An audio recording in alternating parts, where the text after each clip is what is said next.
Hello, I'm Sheli Bowman, and I'm here with Crystal Behe. And this is the second episode of the Conscious Business Strategies podcast, YouTube, and sharing in the Facebook group, Women's Empowerment Network. So we're here to discuss her positive impact on the planet. And it seems like there's a lot of different areas where she's been positively impacting the world. And so I know that you are one of the main focuses of what you do is working with women around domestic violence. So do you want to tell me about that and how you got into that? And well, I am a certified life coach, and I specialize in coaching women who are overcoming domestic abuse, teaching them how to trust themselves again and lift their confidence and make them remember it wasn't their fault. They didn't deserve it, and they're better than that, which is why I call my program Coaching the Phoenix. Because, yeah, they may have fallen, burst into flames, but they're rising from the ashes, and they will be stronger and more beautiful than before. right. And the phrase coach what you know. Unfortunately, I was in a long-term domestic abuse situation. I was able to escape and decided to take what I went through and turn it into something good. Yeah, that's so important. I was talking about that with some people yesterday, that it's like the hardest stuff that we go through is our gift, because that's the experience that we can bring to people that are going through that, and we can say, you can get to the other side and it'll be okay. I'm standing here and I'm okay. And that's so powerful to be able to turn your, things that my story into my horrible story into something positive. Amazing. And I had a situation as well, and I always used to think, like, how do women stay in situations like that? And then just before moving to Hong Kong, I was in a relationship with someone who was very gaslighting, verbally abusive, never touched me, like, physically hit me, but the verbal and the mental screwing with my head was actually worse. And I was about to say, emotional abuse is actually 100 times worse than physical. Physical heals, but the emotional scars and doubting yourself that a narcissist will put you through, that lasts for a very long time. Yeah. And that's why I do what I do, so that you can take your life back and trust your gut again. Yeah. And there was, in that situation, I got out mainly because my family and my ex did an intervention. They were like, you're getting on a plane now, someone's coming to pick you up, and we're getting you out of that situation. Before it turns violent. Before it turned violent. And it was getting to that point. And it was not a long-term relationship. It was like a few months, but I could see like where it was going, and it The was writing on the wall. not pretty. But when I got on the plane and got off and my cousin picked me up, it was like, whoa, I'm the one who always said, like, how do women get in those situations? And I'm sitting there in my cousin's car going, how did I let that happen? Like, whoa. Because they are charming in the beginning. You don't see it happening. It happens so gradually and so sneaky that by the time you realize it, you feel you can't get out. You're trapped, especially if you have children. Right. That's actually what it took me, a year and a half longer, because I had children with him, to get out. Yeah, when that person, he said if I ever left him, he would kill me. And I've been told that many times by my ex. Yeah, and the scariest thing is when I got here, I thought I would, after about 6 months, I thought I'd reach out and just, trauma bond. Mhm. talk to But him you and want he'd the say like, closure, but you'll never have it. Mhm. yeah, but then his mother, so I didn't have I couldn't get contact with him, and she was like, well, he came out to find you, and I'm like, ah, Mhm. Hong Kong. I was like, Mhm. Thank God there's millions of people in Hong Kong.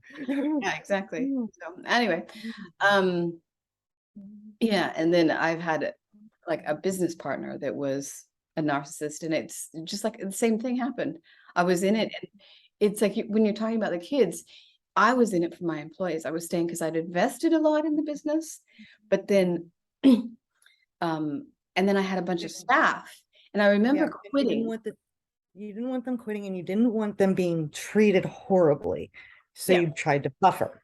yeah, I was between them and Mhm. him, and it was awful. They were crying, I was crying, and it was super toxic. But as you said, charming in the outward facing, And, but inside the office, it was like, ugh. and they make everybody think that you are the crazy one, that you are the one that does it. Mhm. Yeah, You make them do what they do. but it was interesting because at the time I had to take a ferry into Hong Kong Central, and I was taking it with this friend of mine who's a barrister, and he was saying that when you have a sane person and a mentally, you know, not sane Disturbed. person, disturbed, like a, narcissistic, whatever, there will always be the upper hand with them because you're sitting there going, oh my God, what if I am really horrible at my job? Or if I am really, They whatever. make you doubt yourself. Mhm. Yeah. And so there was this imbalance where everyone in the office was thinking that they were shit. And we were doing such a good job. But Yeah. because of the gaslighting and everything that was going on, it was really And they study you when during the good period, when they're lifting you up, they're learning your quirks and your ticks and how to break you down so that you question and doubt, so that the gaslighting works. right. And Ugh. of course they get allies to see their side. Yeah. Mhm. Yeah. I won't go too much into that, but I mean my situation, but it was just like to see the effect that it was having on people. Even after I left, I was getting calls from people that had joined after me saying, Mm. everyone says you're the person to talk to. And when I quit, as soon as I had to serve out a 2 month notice period, and when I finished, within that Mhm. month, everyone, Oh wow. people had all left. So there was no one there. But yeah, it was a very not a good situation. And I believe it. but yeah, it's also um it's interesting because it was excuse me, such a bad time that I got into there was something that was like I saw an advert and says, do you want inner peace? And I'm like, heck yeah. And so I signed up Mhm. to this thing that I'd never heard of by this guy that I'd never heard of. And it turned out to be a massive shift in my life. Like I had already started during that period going to a lot of meditation retreats and doing a lot more energy work. And then I've been a Reiki master now for 26 years, but I'd kind of pushed that stuff aside, but I brought it all back in. So in a way, and the thing that actually was the pivoting point was Sadhguru. I don't know if you know him, but he was coming to Hong Kong, and I booked him. I didn't know him. I hadn't seen him online. So I went and got initiated, and that's the practices that I do for 2 to 3 hours every morning now. And it's been 5 years, and that's been a massive difference in my life. And I wouldn't have done that if I wasn't in that situation. So from my Everything happens for a reason. everything happens for a reason. And it's also within a certain period of time right after that initiation, you go through 40 days of doing the practice 2 times a day, and then you go down to once a day. But on the 40th day, I got on a plane to go see my sister who was dying from cancer, and she died 5 days later. But I could go in the state of equanimity from the practices I was Yeah. doing, to not get caught up in the drama that was happening, to just get what needed to be done.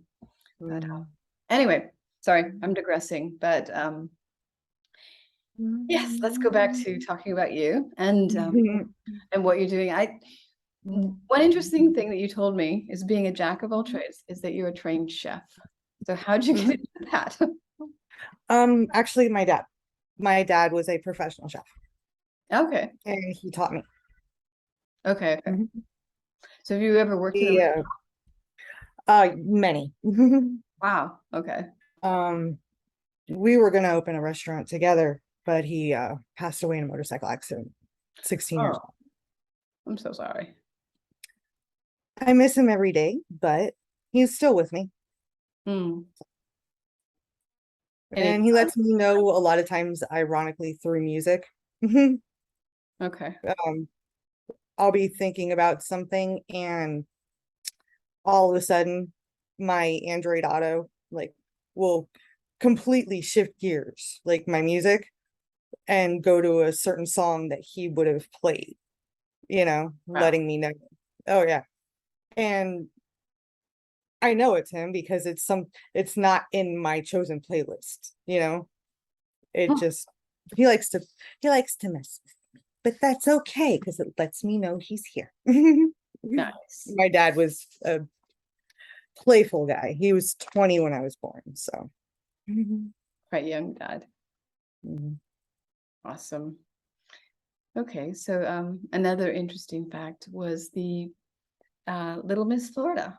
You want to tell me about that? Yes, I was 2 years old Wow. and won the Little Miss Florida pageant and got to be on the Thanksgiving parade in Walt Disney World with the Disney princesses. Sweet. And mhm, yep, two So, years old. and that you said has brought you a lot of calm in Mm, terms of being in front of people. yeah, doing the beauty pageants from such a young age. Um, because most of the time, I would wind up winning the pageants because I would win the talent portion and the interview. And that's because my mom would make me practice every day talking into a mirror.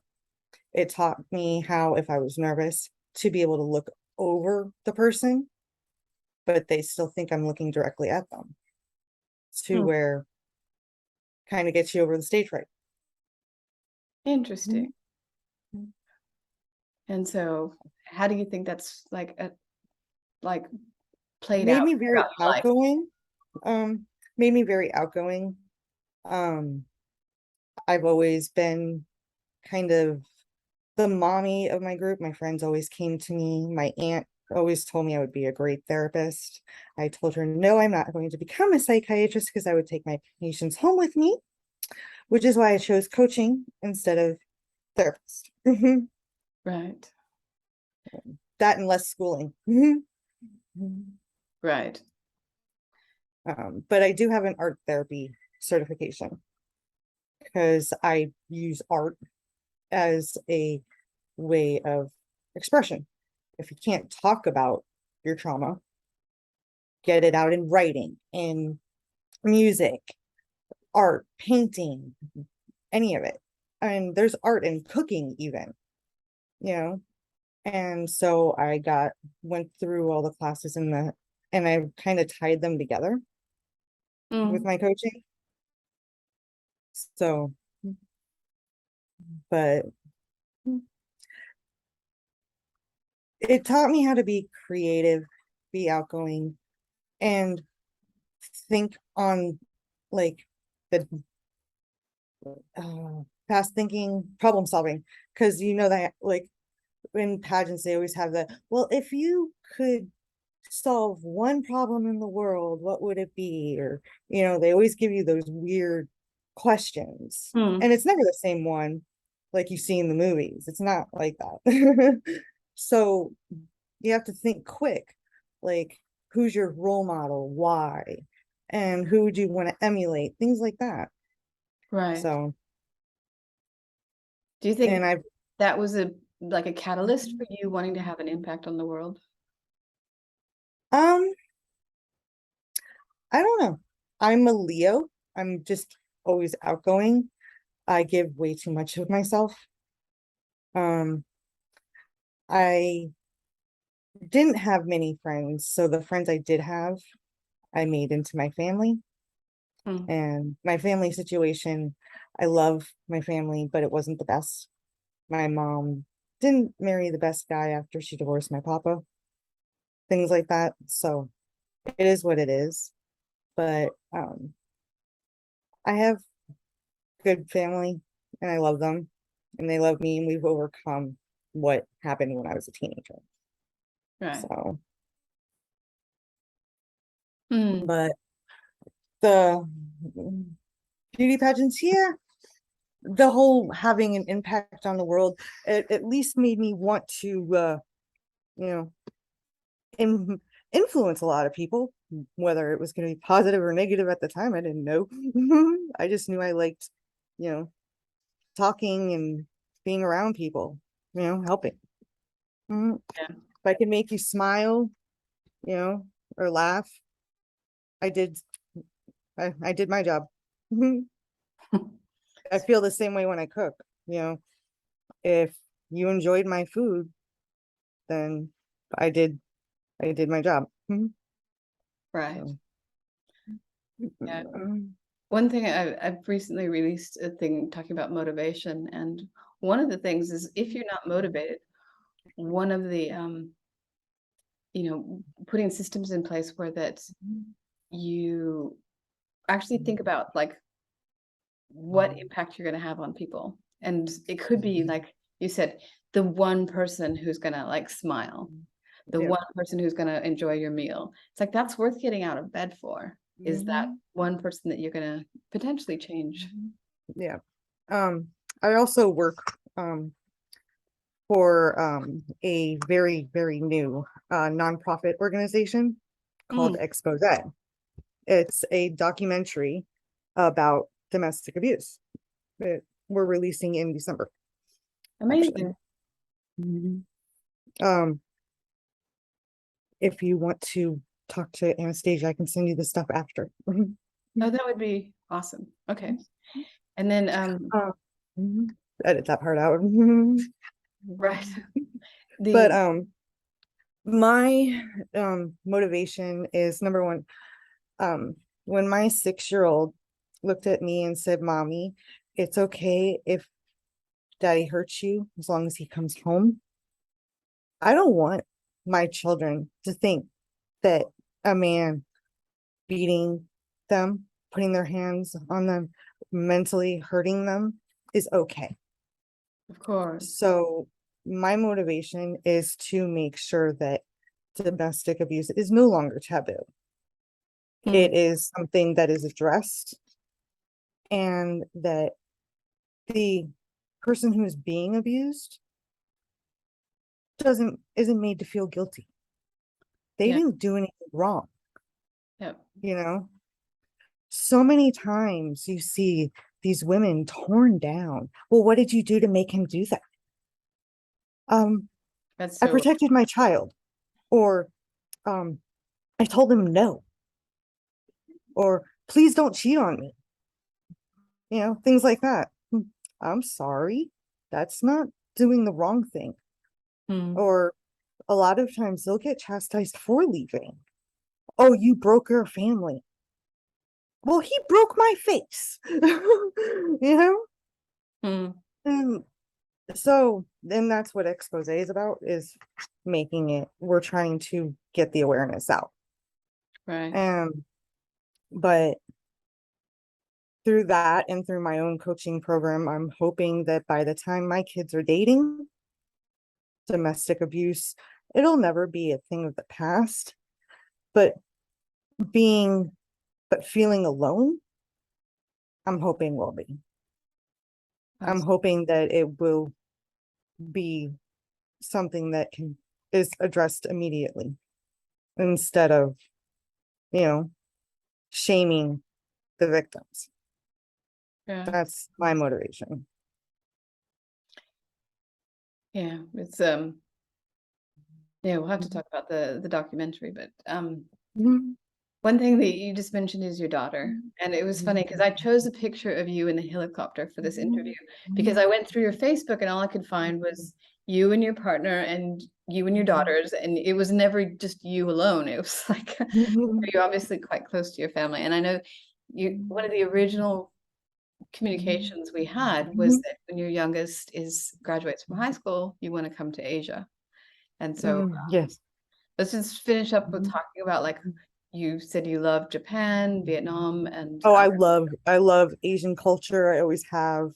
Um, and yeah, I'm addicted to the silly Vietnamese dramas that they have on Facebook and YouTube.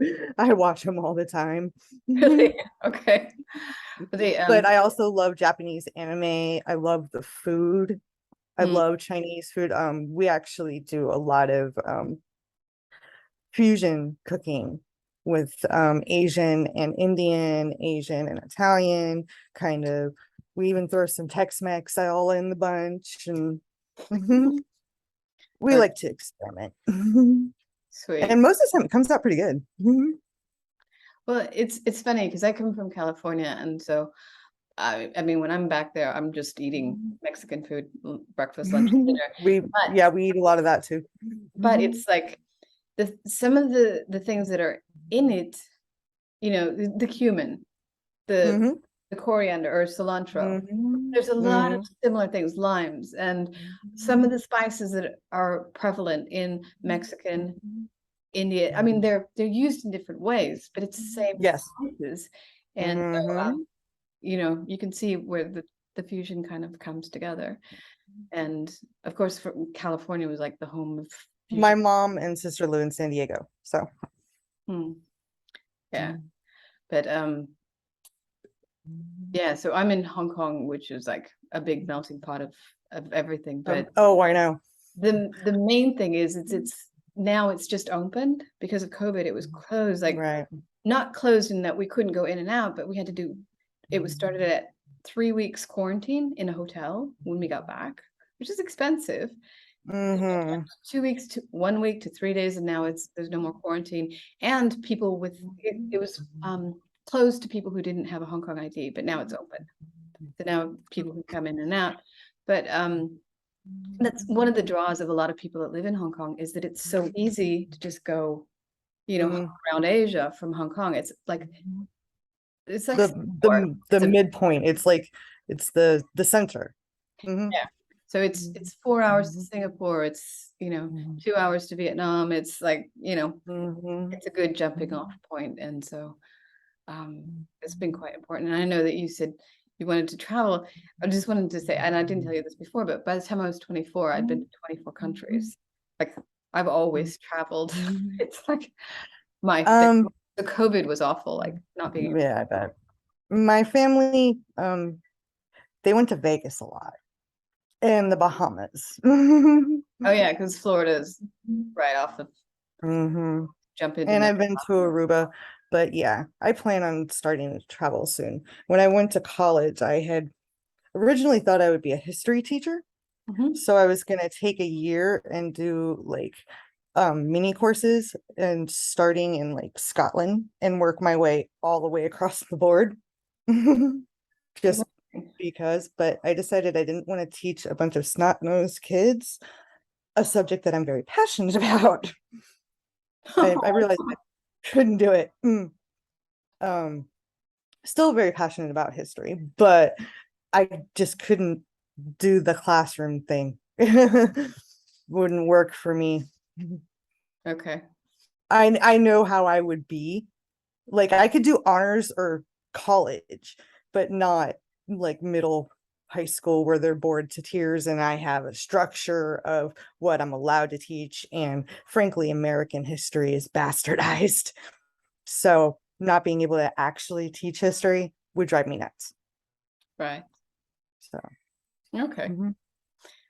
Well, anyway, yeah, so give me the details about the movie, and we're just at the half-hour point. And we can publish things about that so that people get awareness about the movie when it comes out. That would be awesome. um well, expose is a tale of 80 survivors and thriving after an abusive relationship. There's 88 of us on the documentary. And then we are also releasing a book. And our goal with the nonprofit organization is to set up coaching, safe houses, basically to help these families recover, you know. So, and we are reaching out, we are worldwide. We have people in Australia, all over. Our brave, fearless leader, as I call her, Anastasia, is actually from Poland. Okay. Originally, but now lives in LA. She came to LA to learn how to make a documentary for this reason. Wow. And we have made a very amazing collaborative. She actually humbled and me when she asked me to be a part of the board. We had met in a domestic abuse group, and because she was promoting to get interviews for the expose, and I volunteered to tell my story. And we became friends because my family on my mom's side is actually Polish. And we started talking and have actually exchanged recipes and things like that. But she invited me to be a part of the board, and we meet every month to put together ideas for the artwork for the movie, how are we going to promote things like that. And like I said, it is actually coming out in all forms of media, DVD, Amazon Prime, YouTube, everything. It will be released. And it's just, I'm hoping that we can get it. Our goal is by next summer to have had 1 million watchers. Minute. That's what we want. We want the awareness to get out there. It's not about making the money for it, you know, it's about getting the awareness out. Right. Well, the money could help with safe houses and things like that. Yeah. And it is, we're trying to educate people that you can thrive, you know, you're not trailer park trash because you were fooled by someone. You know, we have very successful people that were broken down just like me, you know, lawyers, senators, I mean, anybody can be abused, you know. And to the outside world, they look like they have a perfect life. Right. So yeah, there's a lot of denial. He won't do it again. It was an accident. He didn't mean it. He's getting help. Yeah, I said all of those to myself and to everybody else. So yeah. And then, oh, it was my fault. I shouldn't have made him mad. It doesn't matter how mad you make him. Nobody has the right to put their hands on you. Yep. So I just hate the word survivor. That's why I use Phoenix. Phoenix is a good word. Okay. Thank you so much for staying up late and putting on makeup and showing up. And I will have this out soon, and I'm just going to stop recording. So thank you so much.